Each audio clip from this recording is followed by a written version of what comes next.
Hello. इस video में हम लोग विद्युत धारा पे ही कंटिन्यू करेंगे। विद्युत धारा के पिछले कुछ वीडियो में हम लोगों ने ओम्स लॉ के बारे में जाना, प्रतिरोधक और प्रतिरोधकता के बारे में जाना, विद्युत वाहक बल ईएमएफ और आंतरिक प्रतिरोध इंटरनल रेजिस्टेंस के बारे में सीखा। तो उसी पे कंटिन्यू करते हुए आज हम लोग काफ़ी इंटरेस्टिंग चीज़ पढ़ेंगे, parallel and series combination of resistance, अर्थात प्रतिरोधक का श्रेणी क्रम और समानांतर क्रम संयोजन। ठीक है, इसको पेज नंबर, ये देखो पेज नंबर 65 पे है। पेज नंबर 65 पे यहाँ लिखा हुआ है प्रतिरोधकों का संयोजन, कॉम्बिनेशन ऑफ रेजिस्टेंस। काफ़ी इंटरेस्टिंग है, ये मज़ा आएगा इसको पढ़ने में। ध्यान से सुनना इस वीडियो को। तो दो प्रकार के, अच्छा, प्रतिरोधक क्या होता है? एक विद्युत परिपथ, इलेक्ट्रिक सर्किट में जो रेजिस्टेंस होता है उसको प्रतिरोध बोलते हैं। ठीक है, तो दो तरीके से कॉम्बिनेशन होता है। एक श्रेणी क्रम अर्थात सीरीज कॉम्बिनेशन, श्रेणी क्रम संयोजन, सीरीज कॉम्बिनेशन। और दूसरा होता है, नेक्स्ट पेज में लिखा हुआ है, समानांतर क्रम संयोजन, पैरेलल कॉम्बिनेशन। दो प्रकार से संयोजन होता है प्रतिरोध का, एक सीरीज कॉम्बिनेशन और दूसरा होता है समानांतर क्रम, पैरेलल कॉम्बिनेशन। तो इसका क्या अर्थ है और इसको हम लोग कैसे अप्लाई करते हैं रियल लाइफ में, ये हम लोग आज सीखेंगे। ठीक है, तो सबसे पहले देखो, कोई भी एक इलेक्ट्रिक सर्किट समझ लो। एक इलेक्ट्रिक सर्किट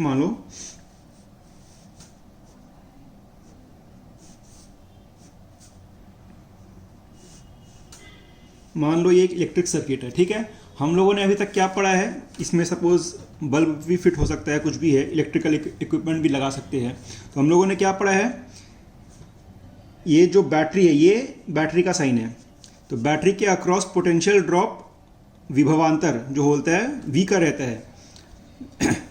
ये इसका विद्युत वाहक बल हो सकता है E होगा, लेकिन इसके आंतरिक प्रतिरोध, इंटरनल रेजिस्टेंस के कारण हमारे को इसके अक्रॉस में, इसके दोनों मुख की तरफ हम लोग को विभवांतर V मिलता है, जो कि E minus I R, R जो है इंटरनल रेजिस्टेंस इसके पर। इसीलिए हम लोग को जो यहाँ पे बल्ब लगाएंगे या कोई भी प्रतिरोधक या रेजिस्टेंस लगाएंगे, तो उसके अक्रॉस में जो नेट वोल्टेज मिलेगा वो V होगा, E नहीं होगा।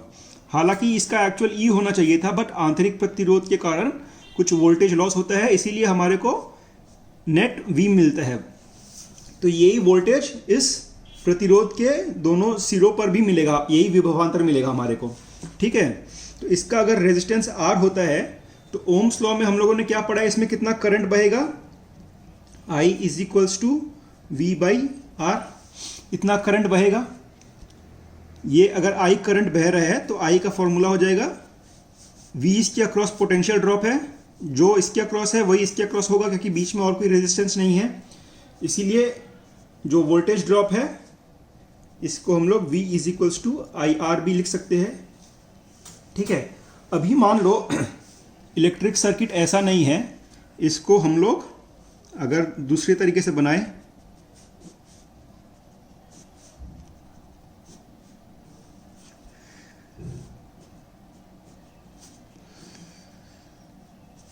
तो वही बैटरी है, लेकिन अब इसमें तीन इसमें प्रतिरोध है। ठीक है, एक रेजिस्टेंस 1, रेजिस्टेंस 2, रेजिस्टेंस 3। ठीक है, तो अभी इस पॉइंट और इस पॉइंट के अक्रॉस में विभवांतर V है। ठीक है, तो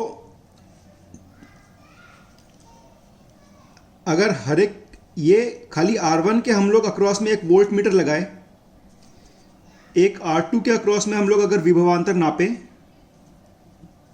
और एक R3 के अक्रॉस में हम लोग अगर विभवांतर नापे, तो ये देखो, ये पॉइंट और ये पॉइंट का जो विभवांतर होगा, ये पॉइंट का जो विभवांतर होगा, और ये पॉइंट का जो विभवांतर होगा, पोटेंशियल डिफरेंस होगा, वो ओम्स लॉ फॉलो करेगा। अभी मान लो इसमें I करंट जा रहा है। ठीक है, ये पूरे पथ में V पोटेंशियल डिफरेंस है बैटरी का, I करंट बह रहा है, विद्युत धारा I की मात्रा, 3 प्रतिरोध लगे हुए हैं R1, R2, R3, और टोटल जो पोटेंशियल ड्रॉप हो रहा है इसके अक्रॉस वो V है, और हर एक के अक्रॉस इसमें देखेंगे तो V1 मान ले, इसमें V2 मान लेंगे, इसमें V3 मान लेंगे कि इसके अक्रॉस V1 ड्रॉप हो रहा है, इसके अक्रॉस V2 ड्रॉप हो रहा है, और इसके अक्रॉस V3 ड्रॉप हो रहा है। तो यहाँ से यहाँ जाएंगे तो V का पोटेंशियल ड्रॉप होगा, यहाँ से यहाँ पे गए तो V1 का ड्रॉप हुआ, यहाँ से यहाँ पे गए तो V2 का ड्रॉप हुआ, और यहाँ से यहाँ पे गए तो V3 का ड्रॉप हुआ। तो V बराबर V1 plus V2 plus V3 लिख सकते हैं हम लोग। ध्यान से समझो इस चीज़ को, चूंकि ये नेट विभवांतर V का प्रोवाइड कर रहा है तो इस पॉइंट और इस पॉइंट के बीच में विभवांतर V होगा। अभी खाली अगर R1 को देखेंगे तो मान लो R1 के दोनों पॉइंट में विभवांतर V1 है, R2 के दोनों एंड पे विभवांतर V2 है, और R3 के दोनों एंड पर विभवांतर V3 है। तो यहाँ से टोटल जो ड्रॉप है वो इसका ड्रॉप प्लस इसका ड्रॉप प्लस इसका ड्रॉप, ये तीनों ड्रॉप के मिलाकर के टोटल ड्रॉप होगा। ताकि जब भी एक विद्युत परिपथ में वोल्टेज ड्रॉप होता है तो वो एक रेजिस्टेंस के कारण ही होता है और कोई कारण नहीं होता है। तो ए रेजिस्टेंस के कारण जो ड्रॉप होगा प्लस इसके कारण जो ड्रॉप होगा, जो प्लस इसके कारण जो ड्रॉप होगा, वही टोटल ड्रॉप होगा। तो ये हम लोग लिख सकते हैं। अभी ये जो है, ये कॉम्बिनेशन, ये जो संयोजन है, इसी को सीरीज या श्रेणी क्रम संयोजन जो लिखा हुआ था वो इसी के लिए, जो एक के बाद एक है। मतलब करंट सारे प्रतिरोध में सेम जा रहा है, सब में करंट सेम जा रहा है, वोल्टेज ड्रॉप हर एक के अक्रॉस अलग अलग है। तो उसी को मतलब सीरीज का क्या क्या पॉइंट होगा, I इज सेम, सारे प्रतिरोध में करंट जो है वो सेम जा रहा है, और delta V is different. Delta V मतलब जो पोटेंशियल ड्रॉप हो रहा है वो सारे प्रतिरोध के अलग अलग है। इसमें जो हो रहा है V1 हो रहा है, इसमें V2 हो रहा है, इसमें V3 हो रहा है। तो वह हर एक प्रतिरोध के दोनों एंड पे देखोगे तो पोटेंशियल ड्रॉप अलग अलग है, करंट सब में सेम है। इसी को सीरीज कॉम्बिनेशन बोलते हैं। अभी तो इसमें सपोज इसको अगर हम लोग इससे इक्वेट करें, ये वाले को अगर हम लोग ऐसे रिप्रेजेंट करना है, मतलब ये तीन को मिला के एक रेजिस्टेंस मान लेंगे R। अगर सिंप्लीफाई करना हो इसको, है ना, इसको अगर सिंप्लीफाई करना हो कि भाई ये तीनों का मिला करके एक रेजिस्टेंस R हो, तो उस केस में ये जो V है, V IR हो जाएगा। V1 क्या है, I इंटू R1। ये देखो V को हम लोग IR लिख देंगे, V1 को खाली R1 के अगेंस्ट जो ड्रॉप है तो इसलिए IR1, करंट सब में सेम ही है। V2 क्या हो जाएगा, IR2, और V3 क्या हो जाएगा, IR3। ठीक है, तो इसमें I कॉमन ले सकते हैं, तो क्या बचेगा, R1 plus R2 plus R3। समझ में आया? तो अभी I जो है दोनों में सेम है, कैंसिल हो जाएगा। तो इसको हम लोग लिख सकते हैं R equals to R1 plus R2 plus R3। तो ये सीरीज कॉम्बिनेशन का फॉर्मूला हो गया। सीरीज कॉम्बिनेशन, श्रेणी क्रम संयोजन। जब भी श्रेणी क्रम संयोजन होगा तो अगर तीन रेजिस्टेंस ऐसे लगे हुए हैं तो हम लोग तीनों को जोड़ करके एक सिंगल रेजिस्टेंस से ऐसे रिप्लेस कर सकते हैं। तो इसका अर्थ क्या हुआ, मान लो ये 2 ओम है, ठीक है, ये 3 ओम है,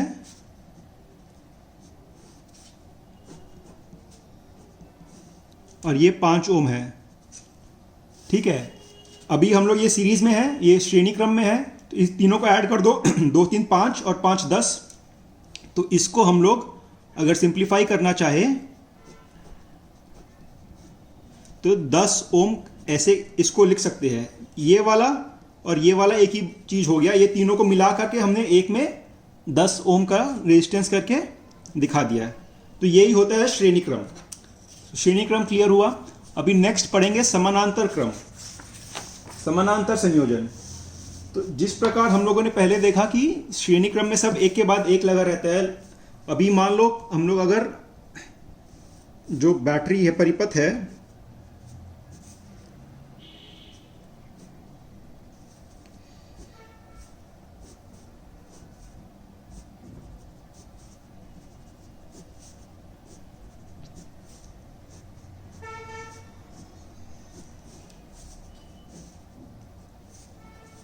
ये R1, ये R2, ये R3, ठीक है। मान लो ऐसे अगर कॉम्बिनेशन किया हुआ है प्रतिरोध का, रेजिस्टेंस का कॉम्बिनेशन या संयोजन ऐसे किया हुआ है, तो इसको हम लोग कहते हैं पैरेलल कॉम्बिनेशन।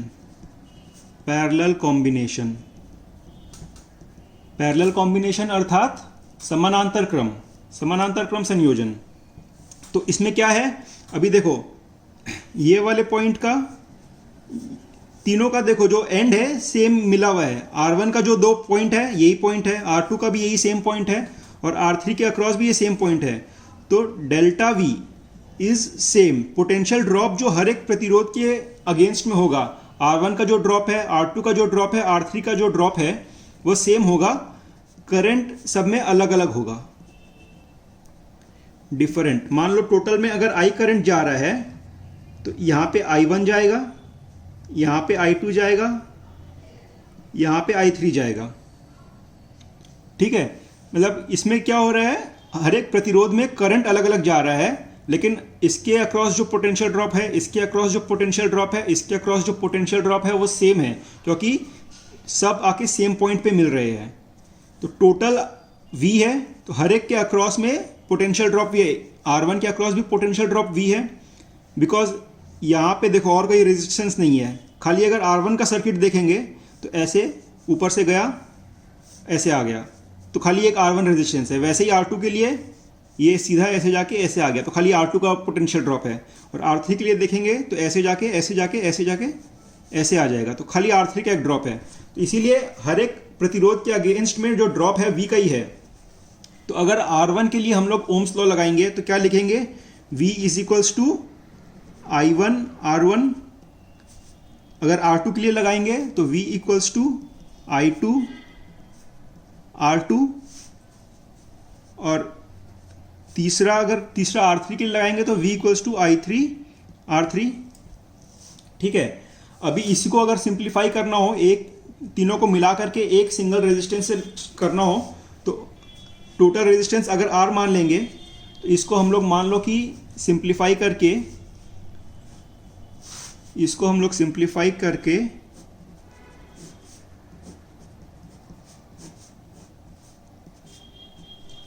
खाली ऐसे कर दिए, तो इसमें भी करंट तो आ ही जाएगा।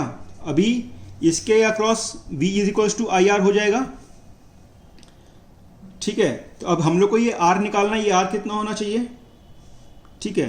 तो अभी ये जो I है और ये I1 I2 I3 जितना करंट जा रहा है वही इसमें बट रहा है, तो इसका क्या मतलब हुआ, I is equals to I1 plus I2 plus I3।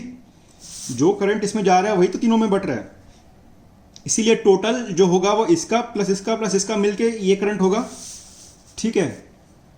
तो अभी इसमें देखो क्या होगा, I को हम लोग क्या लिख सकते हैं, I को लिख सकते हैं V बाई आर।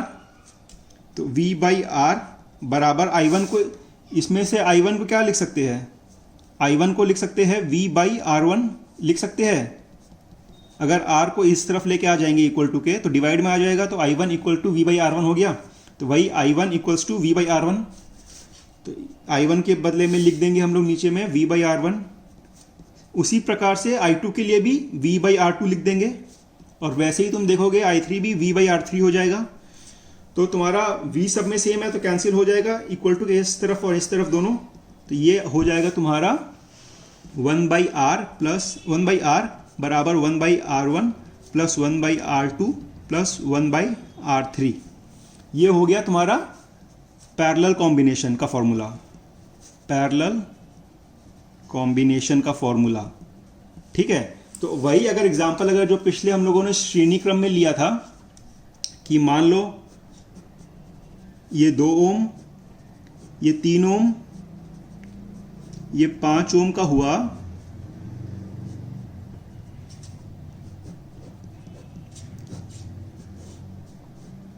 ये 2 ओम, ये 3 ओम और ये 5 ओम। तो अगर इसको हम लोगों को सिंप्लीफाई करना है एक सिंगल रेजिस्टेंस से, ठीक है, तो इसका आर कितना होगा? तो इसका आर निकालने के लिए हम लोग फॉर्मूला लगा देंगे सिंपल। तो 1/r is equals to 1/2 plus 1/3 plus 1/5। 1/r बराबर 1/r1, r1 क्या है 2, तो 1/2 प्लस 1/r2, r2 क्या है 1/3 प्लस 1/r3, r3 क्या है 5। तो ये तुम लोग अगर कैलकुलेशन करोगे इसका एलसीएम कितना आएगा? 30 आएगा LCM. 15 plus 10 plus 6 equals to 31/30। तो इसका मतलब आर हो जाएगा 30/31 ओम। ठीक है, 30/31 ओम हो गया। तो इसका मतलब ये हो गया पैरेलल कॉम्बिनेशन का इफेक्टिव रेजिस्टेंस। ठीक है, तो ये है श्रेणी क्रम और समानांतर क्रम। अब इसके ऊपर क्वेश्चंस हम लोग नेक्स्ट वीडियो में करेंगे। Thank you.